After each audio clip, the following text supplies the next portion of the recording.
আজ অনেক কাজ পড়ে আছে, একটুও বিশ্রাম নেই। বাবা, ঘুম থেকে উঠে পড়েছিস তুই? কাল অনেক রং খেলবো, খুব মজা হবে। কি রে, কাল রং খেলবি তো শুভ? হ্যাঁ টুসি, কাল শুভও রং খেলবে। ঠিক আছে কাকিমা, কাল রং খেলতে আসবো, আজ আসি।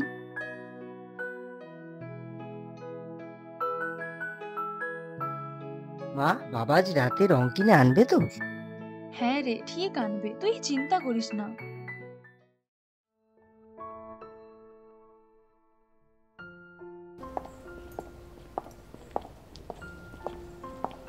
দাদা, ওই রঙের প্যাকেটটার দাম কত? 80 টাকা দাদা। আরো যে 60 টাকা কম পড়ছে, আজ মনে হয় রংটা কেনা হবে না। ঠিক আছে, আপনি ওটা রেখে দিন, আমি কাজ থেকে আসার সময় নিয়ে যাব।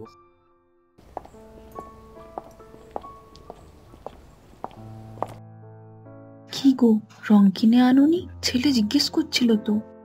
না গো, টাকা কম ছিল, ওই জন্য কিনে আনতে পারি। ও, ঠিক আছে।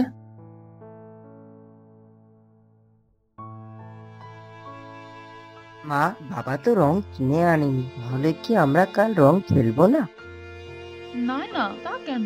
দেখবি তোর বাবা কাল তোর জন্য ঠিক রং নিয়ে আসবে।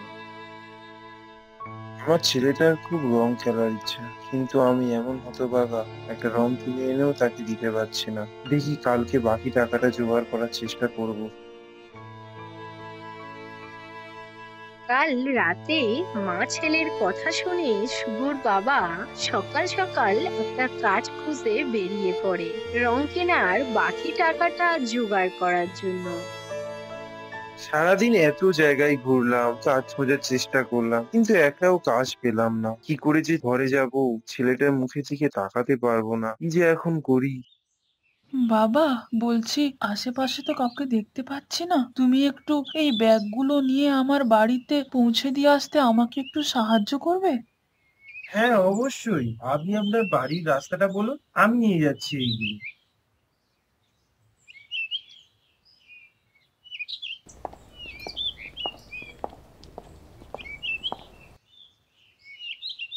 ধন্যবাদ বাবা, খুব উপকার করলে। এই টাকাটা রাখো, নাও।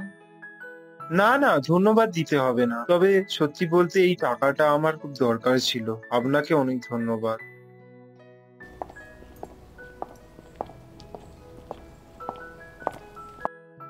বাবু, এই দেখ তোর জন্য কি এনেছি, যা যত ইচ্ছা রং খেল এবার।